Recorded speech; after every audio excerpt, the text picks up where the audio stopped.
Bem, meus amigos, cara, eu tinha um sonho há algum tempo de fazer um trabalho onde eu trouxesse pessoas inspiradoras, pessoas que inspirassem a outras pessoas, porque esse projeto nosso aqui do Hopecast tem tudo a ver com pessoas. Esqueçam produtos, esqueçam outras situações. Aqui é falar sobre pessoas.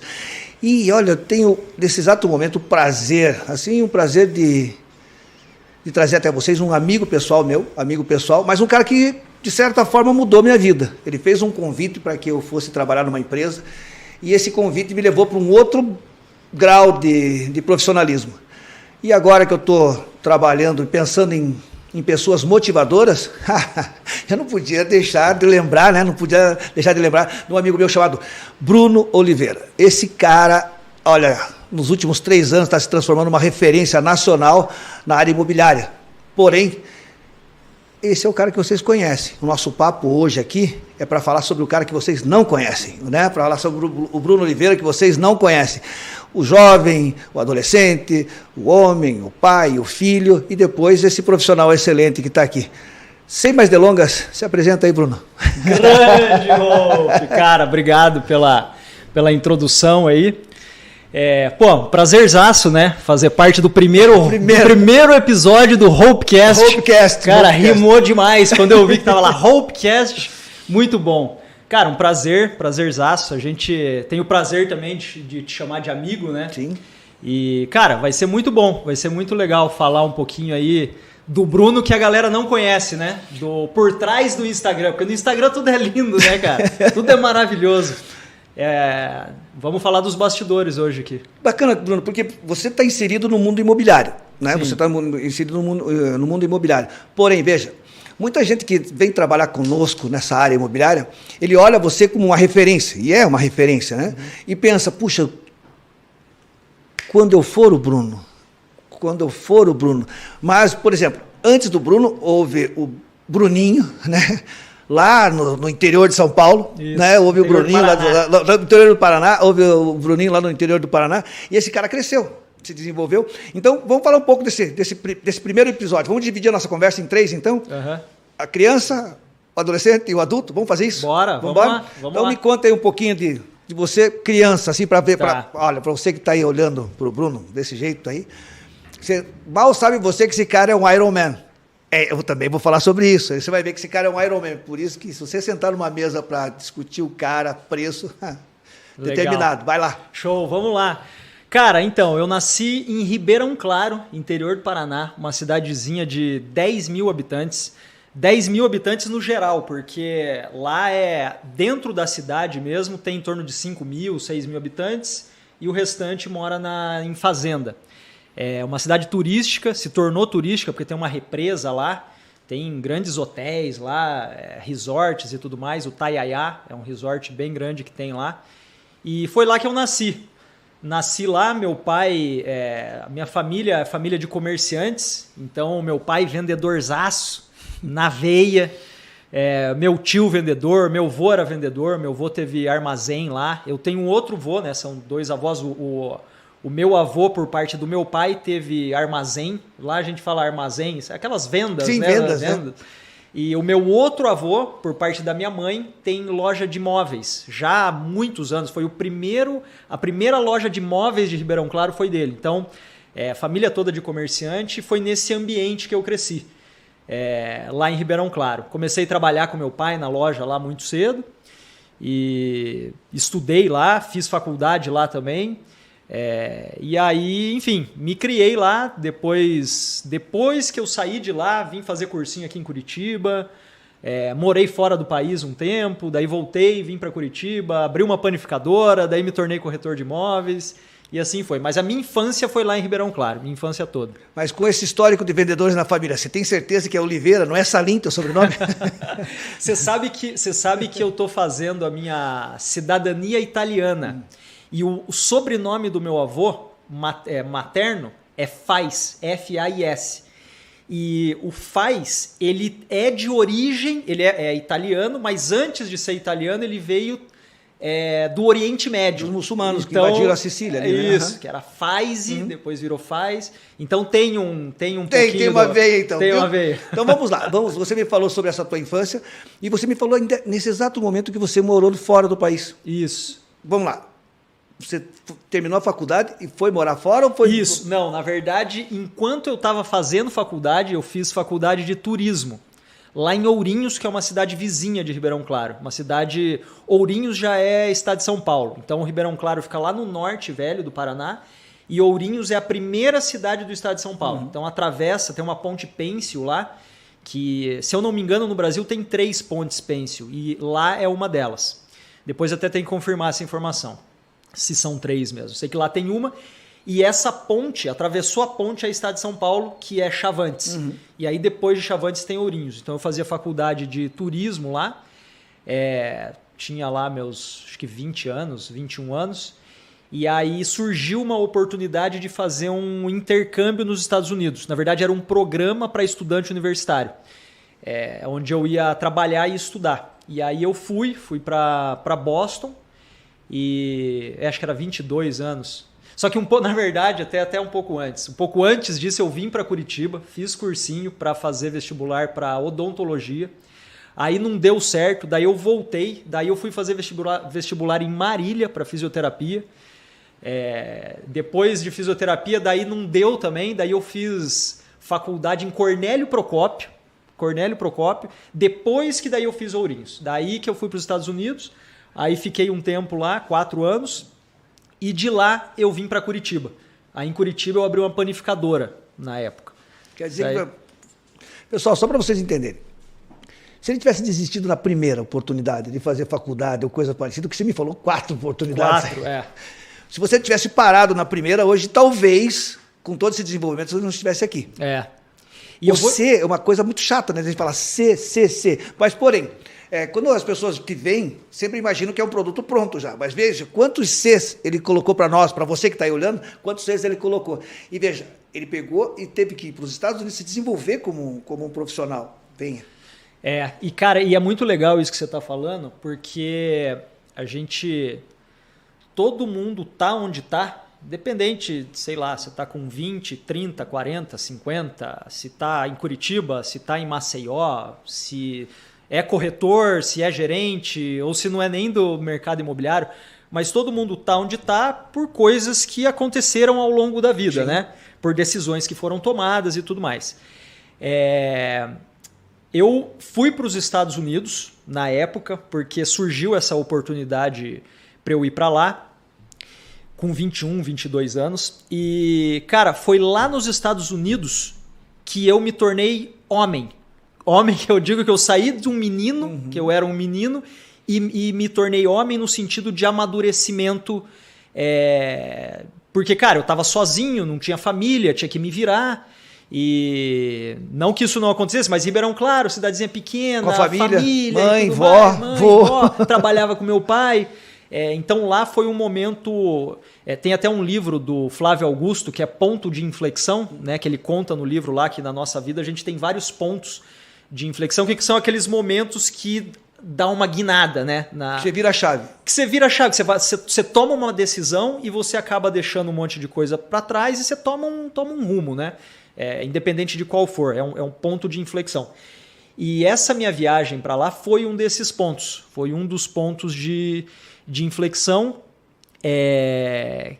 Eu teve uma época que eu fiquei muito sozinho lá, porque daí, cara, me convivia muito com os americanos, porque eu fui para lá e falei, cara, eu vou aprender a falar inglês e eu vou ficar só no meio de americano, não vou ficar no meio de brasileiro, porque lá tinha bastante brasileiro, eu falei, mas eu vou ficar no meio de americano. Cara, sofri preconceito lá por ser brasileiro. Então, porque daí eu estudava e trabalhava. Tinha o visto lá para trabalhar e para estudar, mas foram 4 anos, e ao longo desses 4 anos trabalhei em alguns lugares. Me diz trabalhei num lugar chamado Panera Bread, que é uma rede de fast food saudável, que trabalha muito com pão. Eles têm lá um pão que vem de Chicago e é distribuído nos Estados Unidos todo. Panera Bread. E foi por conta da Panera Bread que daí eu vim para o Brasil para abrir uma panificadora nos moldes lá do coisa. Então, cara, eu saí daqui, fazendo faculdade de turismo, né? Falo, pô, vou virar turismólogo. Fui para lá e voltei para abrir uma panificadora. Depois acabei vendendo a panificadora, virei corretor de imóveis e tal, mas o que eu estava dizendo é o seguinte, que todo mundo está onde está por experiências e teve um momento que depois a gente pode entrar, que eu vendi a panificadora, que eu meio que me arrependi. Foi 1 ano, 2 anos, falei, cara, não deveria ter vendido e tal. Só que hoje eu vejo que, graças a Deus, eu vendi a panificadora. E foi por causa de todo esse processo, ao longo de todo esse tempo, de tudo que eu passei, que, cara, hoje eu sou extremamente satisfeito e grato pela profissão e que me deu musculatura para chegar onde eu tô aqui hoje. Tem uma passagem dessa tua situação da panificadora que você me contou uma vez, e está aqui bem gravado em mim, que você foi procurar um automóvel com um vendedor, que você queria um tipo de automóvel e estava convencido que você precisava daquele automóvel, né? E você encontrou um vendedor, né? O teu contato com o vendedor, porque até então você, como proprietário da panificadora, não se via como vendedor, você via como um empreendedor. Isso. E foi ter um contato, e teve um contato com esse vendedor de carro, né? E ele... Isso. Conta aí. Cara, muito boa essa história. Então, eu tinha acabado de voltar dos Estados Unidos e estava em processo de abrir a panificadora. E, cara, foi um perrengue também para abrir a panificadora, porque na época eu vim com dinheiro lá e fiz o plano de negócios da panificadora e imaginava gastar X. Na época eu imaginava gastar... Cara, imagina, isso foi em 2007, de 2007 para 2008, eu imaginava gastar em torno de R$70 mil para abrir. Cara, eu gastei 200 mil. Eu gastei muito mais do que eu tinha planejado, porque na hora de começar a fazer a reforma, cara, foi um problema. E nessa de procurar coisas e de gastar mais e tal, eu falei, pô, preciso de um carro, né? Preciso procurar um carro. Não pode ser um carro muito caro, porque eu gastei o que eu não podia ter gasto, mas tem que ser um carro que eu consiga entregar pão. E eu falei, cara, vou comprar a Doblô usada, porque, pô, Doblô, né? Vou conseguir entregar o pão e tal. E fui, cara, em várias lojas ali da Mário Tourinho. Tem aquelas lojas de carro ali, né? E aí, chegava na loja e o vendedor, e aí tal. O que você está procurando? Eu falei, eu preciso de uma Doblô. E aí, beleza, você precisa de uma Doblô? Aí o cara olhava e falava, eu tenho. Custa, sei lá, 60 mil, 50 mil. E eu, puta, tá muito longe do que eu preciso. Aí ia na outra, o que você precisa? Preciso de uma Doblô. Aí tinha lugar que tinha lugar que não tinha. Até que eu cheguei numa loja e o cara foi o primeiro que me perguntou assim, pra que você precisa da Doblô? Ninguém tinha me perguntado por que eu precisava, cara. E esse cara falou, por que você precisa da Doblô? Daí eu falei, porque eu tô abrindo uma panificadora e eu preciso de um carro para entregar pão e preciso que seja um carro que eu possa usar com a minha família. E ele falou, entendi, eu tenho carro para você. Não, daí ele falou, e quanto que você quer gastar? Eu falei, cara, eu não gostaria de gastar mais do que 40, 45 mil. Mas, pô, eu tô vendo as Doblô tudo 50, 60. Dele, eu tenho carro para você. Vem aqui. Me levou no pátio. Cheguei no pátio, ele falou, tá aqui o teu carro. Eu olhei, falei, cara, isso aqui é um Palio. Não é um Doblô. Não é um Doblô. Ele falou, olha isso aqui. Aí ele abriu a porta, abriu o porta-mala, pegou o banco de trás, virou de um lado, virou do outro e, cara... Ficou gigante o espaço ali. Ele falou, eu tenho um carro aqui que custa 30 mil reais, tem 10 mil quilômetros rodado, você vai poder levar o teu pão, entregou o pão, volta o banco, é um carro para a família. Cara, fui para comprar uma Doblô, saí de lá com um Palio por 30 mil reais. Ou seja, cara, você encontrou um vendedor. Eu encontrei um vendedor. Já que nós estamos falando de venda, né? Já que nós estamos falando de venda, teu contato positivo... E em contrapartida, nós encontramos vários vendedores na nossa vida, não só de carro, como de roupa ou coisa parecida, que não fazem esse papel, né? Não perguntam para você o porquê e para quê, né? Não te perguntam o motivo. Posto isso, você já me falou sobre a tua infância, sobre a tua ida para os Estados Unidos. Cara, me conta uma coisa. Dizem, eu nunca vi, mas dizem, que na tua passagem de adolescência para adulto, você... era gordinho. Faz sentido isso? Me conta, porque eu não vi. Cara, na verdade é o seguinte, eu sempre fui magrelo. Quando eu era criança e tal, era bem magrelo, muito até. E daí fui crescendo e tal, continuei magro, mas aí eu fui para os Estados Unidos. Aí fui para os Estados Unidos, voltei dos Estados Unidos, abri a panificadora. Quando eu voltei dos Estados Unidos, eu já estava meio cheinho.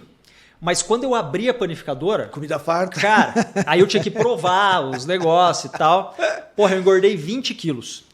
E 20 quilos para estrutura, minha estrutura óssea é pequena. Então 20 quilos, cara, eu não dormia direito, eu tinha azia, era um problema gigantesco. Então, e era gordo. E comecei a ter muito problema por causa disso. Porque, cara, eu não dormia à noite, eu tinha azia, não dormia de noite. Aí eu falava, vou emagrecer. Daí o que eu fazia? Eu tomava café da manhã, não comia mais nada, só ia comer à noite. Só que daí chegava à noite, cara, arregaçado de fome. Então fazia tudo errado. E aí até que em 2011,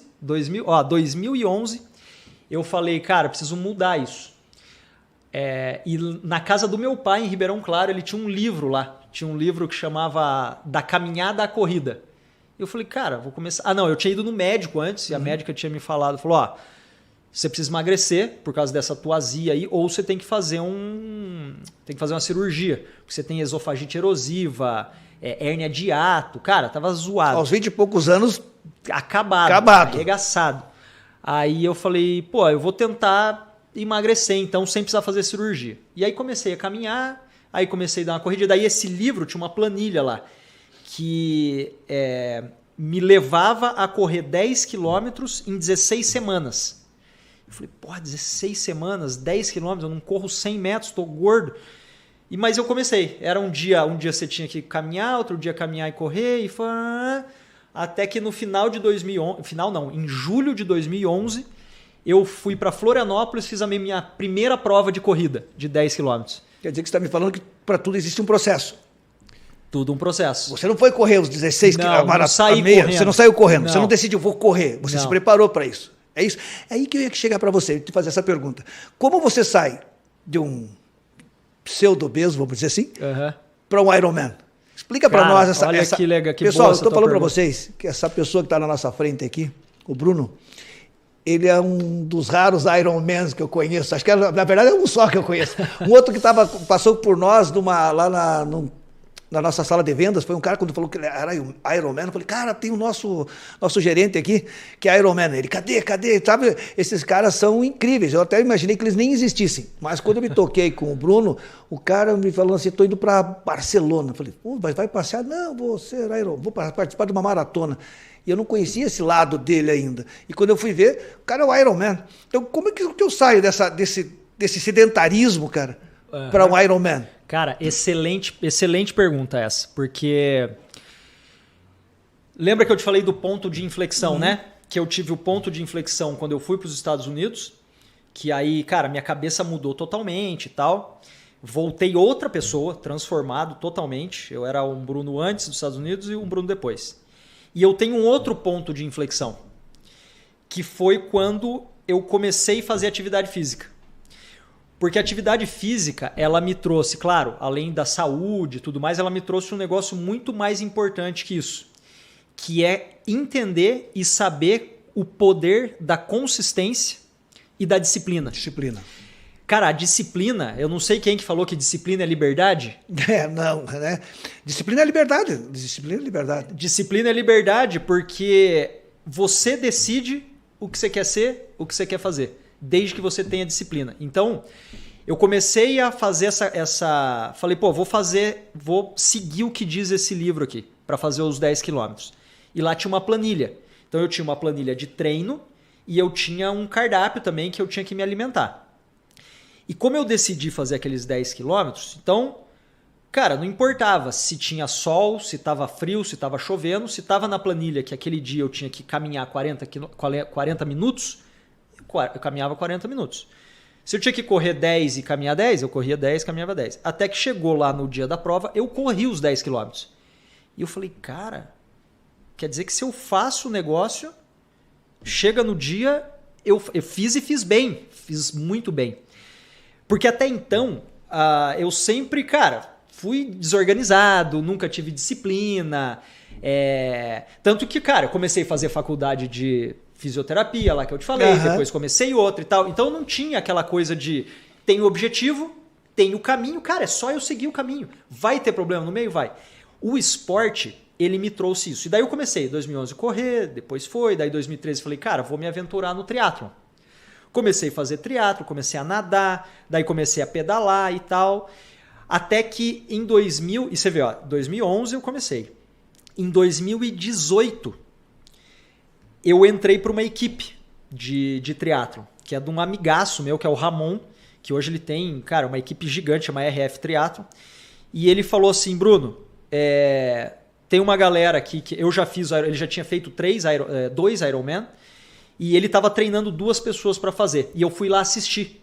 E eu falei, cara, um Ironman, ele tem 3.800 metros de natação no mar, você sai do mar, você sobe na bicicleta, pedala 180 quilômetros, você desce da bicicleta, você corre 42 quilômetros, que é uma maratona. Mas 180 quilômetros dá... Cara, 180... Ida e volta de Paranaguá? Ida e volta de Paranaguá. É isso aí. E daí você desce da bike e corre uma maratona. Tem gente que se prepara só pra maratona. E o Iron é isso aí. E aí ele falou, cara, dá pra fazer. Eu já tinha feito uma prova de triatlo, eu falei, cara... Ele falou, é só seguir a planilha.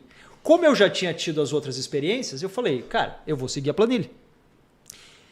E aí era a mesma coisa. No treino de triatlon, para uma prova longa, você tem que treinar 2 vezes por dia. Então eu treinava de manhã e treinava de noite. E aí o que acontecia? Tinha que pedalar, tinha dia que tinha um treino de 100 km. Eu acordava, estava chovendo. Ou estava um tempo ruim, ou estava frio, ou estava ventando. Eu acordava e fazia. E aí tem gente que na época me perguntava assim, Bruno, mas cara, o que você... Quando você acorda para treinar, cara, o que você pensa para você poder falar, não, eu vou, né? Porque, cara, é uma guerra. Eu falo... De você contra você. Eu contra eu. Só que sabe o que eu faço? E fazia, né? Quando eu treinava lá pro Ironman, eu simplesmente não pensava. Eu simplesmente acordava, colocava o equipamento que eu tinha que pôr e ia. Por quê? Porque eu tinha uma planilha, eu sabia que eu precisava ter a disciplina para fazer, porque se eu não fizesse, eu ia chegar lá no dia e eu não ia conseguir fazer a prova. E é muito longa a prova. Então, essa parte do esporte me trouxe essa consciência. Tanto que hoje, quando aparece algum problema para mim, depois de ter feito as maratonas, o Ironman e tal, eu olho e falo, cara, a maratona no quilômetro 30 eles chamam de muro, que é onde, cara, a cabeça pega e fala, o cérebro fala pro corpo, para, você não precisa fazer isso.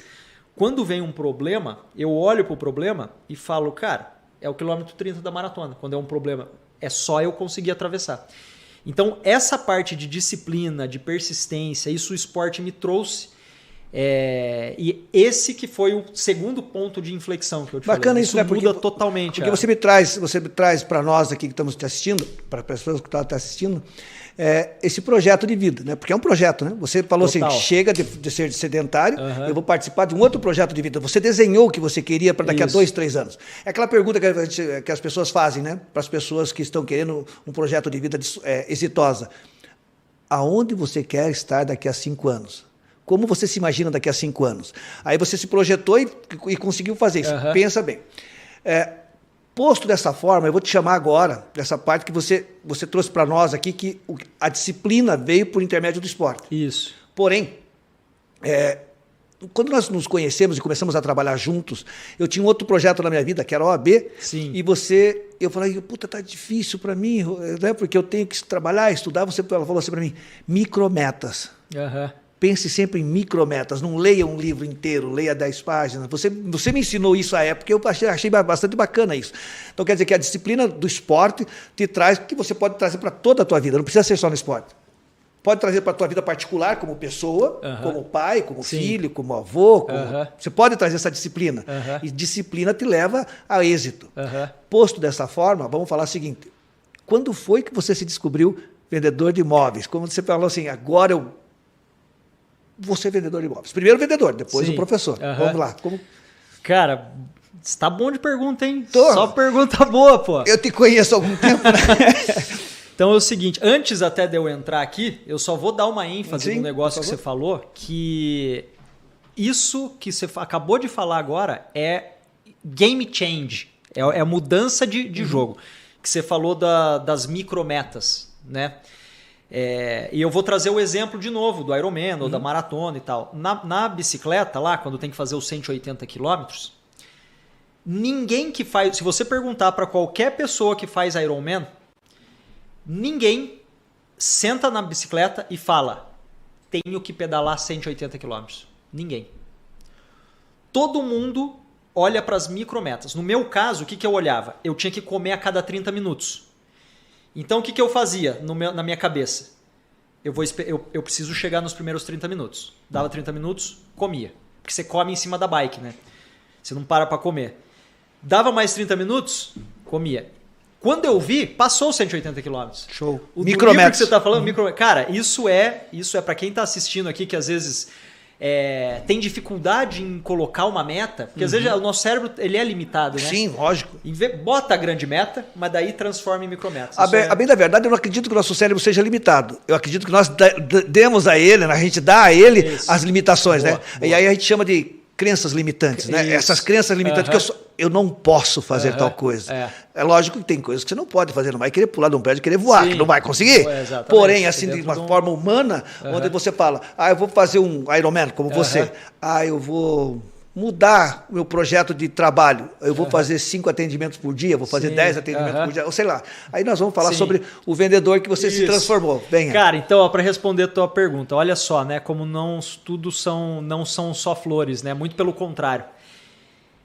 Eu te falei que eu vim abrir a panificadora aqui em Curitiba e eu tive muito sucesso nessa panificadora, apesar de ter começado com um perrengue gigante. Eu gastei mais do que eu podia, devia para banco e tal. Inclusive teve um momento que eu precisei tomar uma decisão na época, que era ou eu pagava os boletos do banco, da reforma ali e tudo mais, ou eu pegava aquele dinheiro e colocava mercadoria na panificadora e parava de pagar o banco. É óbvio que eu parei de pagar o banco e comecei a colocar mercadoria, porque era através de colocar mercadoria que eu ia vender. Fluxo de caixa. Então foi. Só que aí o que foi acontecendo? A panificadora foi muito bem, a gente chegou a sair na revista Veja e tal. Só que o rombo era muito grande e eu não consegui tapar o rombo. E as dívidas se tornaram quase que impagáveis. E eu falei, cara, não dá mais. Antes de eu ter que fechar as portas e quebrar, efetivamente quebrado, eu vou vender. Aí eu pego uma parte pelo menos do dinheiro, pago pelo menos os funcionários e fico devendo para o governo, para banco e tal. E foi o que eu fiz. Eu vendi a panificadora, peguei uma parte do dinheiro, paguei os funcionários, mas fiquei com dívida. E eu falei, e agora? Nessa época, o meu irmão trabalhava na PDG. Ele era Rec Pro lá, que era responsável por produto. E ele falou, cara, vem trabalhar na PDG. Eu falei, porra, trabalhar como corretor de imóveis? Beleza. E aí entrei no mercado imobiliário para trabalhar como corretor de imóveis e falei, bom, minha família toda de vendedor e tal, eu acho que eu vou bem nesse negócio. E entrei e comecei a trabalhar na house da PDG. Sucesso estrondoso, já vendeu no começo, já saiu vendendo. Não, de jeito nenhum, cara. Veio de família de vendedores, morou fora, então, falava inglês fluentemente. Né? Isso aí. Isso. Com aquela posição de empresário, né? Eu sei tudo sobre administração, aquela história toda. Chegou na PDG e já vendeu. Cara, cheguei na PDG e foi uma frustração total. Pera, vamos fazer só um... Pessoal, olha aqui pra mim. Vem, perto. O cara que fala pra vocês hoje como vender, como atrair clientes, como prospectar clientes, como fazer o caminho de vendas, como fazer um monte de situações que vocês estão aprendendo com ele. Estava nos confessando aqui que foi uma frustração. Continua aí, parceiro. Tá bacana esse papo aí de frustração. Cara, foi uma frustração porque eu cheguei, comecei a trabalhar e aí eu falei, meu Deus do céu, cara, esse universo é diferente. E o meu gerente lá na época me contratou e tal, e me colocou num plantão de vendas. Me deu uma passada do que era o produto, falou, cara, senta aí, tem uma roleta, tem um sorteio e vai chegar um cliente, aí você vai atender, você vai mostrar o prédio. Cara, minha primeira roleta, eu fiquei em primeiro, pro meu azar. É um azar de iniciante, né? Azar de iniciante. E pra piorar o meu azar ainda, chegou um cliente. E foi terrível. Terrível do ponto do cara falar, cara, você não conhece o teu concorrente que está do outro lado da rua, você vai querer vender o imóvel para mim? E foi difícil, Hope. E aí eu fui, cara, fiz a minha primeira venda depois de 3 meses. de 3 para 4 meses que eu fiz a minha primeira venda, num momento que o mercado estava bombando, inclusive. E, cara, e aí foi. Aí fiz a minha primeira venda, daí a segunda venda eu demorei mais uns 3 meses para fazer. E aí, por que eu entrei nesse mercado? Porque eu achei que, eu vou entrar aqui tem dinheiro, vai ser fácil. Cara, é só vender um imóvel. É só apresentar lá para o cliente, vou encher a bufa de dinheiro, pago minhas dívidas e depois vou arrumar o que fazer, vou arrumar um trabalho. Então, cara, eu entrei na profissão achando que eu ia usar ela de bico para levantar um dinheiro para seguir uma profissão.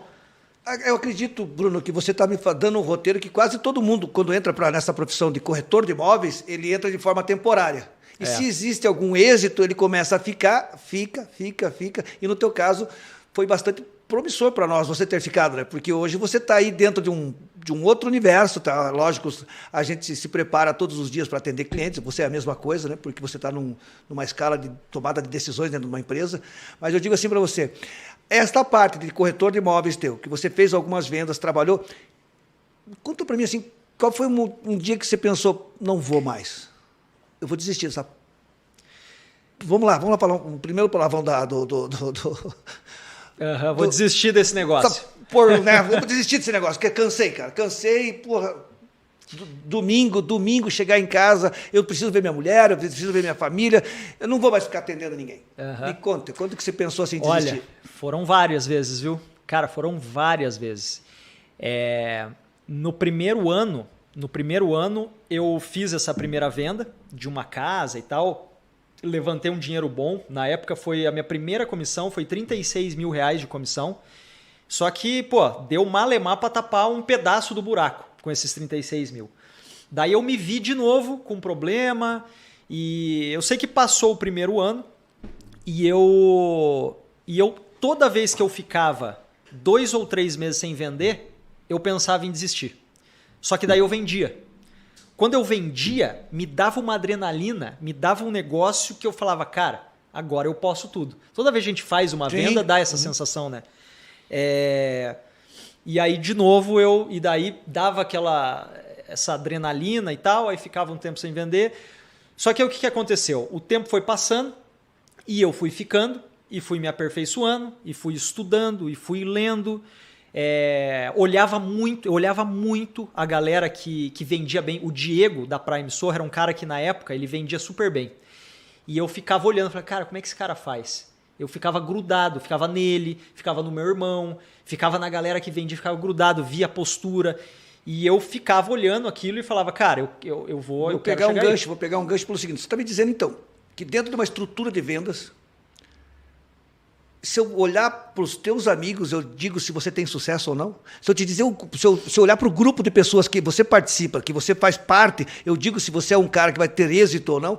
Porque se eu pegar você dentro de uma estrutura de vendas onde só tem pessoas reclamando lá no canto, provavelmente você não tenha sucesso. Se eu pegar você dentro de uma estrutura de vendas onde você só fica com os águias, provavelmente você vai aprender a voar. É isso que você está me dizendo? Cara, é exatamente isso. Tanto que muita gente, desde quando eu comecei, tinha a galera ó céus, ó vida, ó azar, e tinha a galera que, cara, queria saber de prospectar, de atender, de vender. O ó céus, ó vida, ó azar, tem gente que até hoje está no ó céus, ó vida, ó azar. E essa galera... tem muita gente voando aí, vejo o Diego, o Chinaço, enfim, toda essa galera. Então é uma questão de você saber onde que você quer estar e olhar aquilo ali e falar, cara, não quero ser igual, mas eu quero olhar e ver o padrão de comportamento que essas pessoas têm e fazer igual. E era o que eu fazia na época. O bom disso tudo, Bruno, é que você está trazendo para todas as pessoas que estão te assistindo um processo que você não nasceu pronto. Olha as fases que nós fatiamos essa broa, né? Sim. Falando em panificador, nós fatiamos essa broa para a gente poder entender esse processo todo. E qual foi o momento que você falou, pera, acho que eu consigo transferir para alguém conhecimento a ponto dele se tornar um vendedor. Aí veio o outro Bruno, que todo mundo conhece, é o que está lá nas lives, o que faz corretor consistente, isso. É o que todas as terças-feiras, às 20 horas, tem uma live. Sim. É isso? É isso aí. Como é que você falou assim, agora eu posso, agora eu consigo fazer com que as pessoas vendam mais? Sim, excelente pergunta de novo.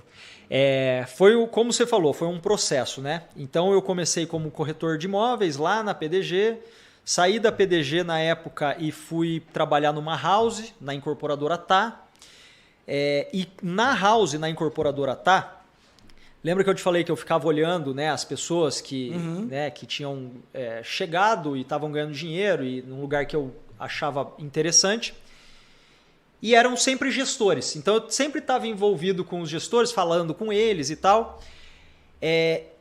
E surgiu a oportunidade de eu me tornar gerente de vendas nessa house. Essa house virou, na época, precisava aumentar.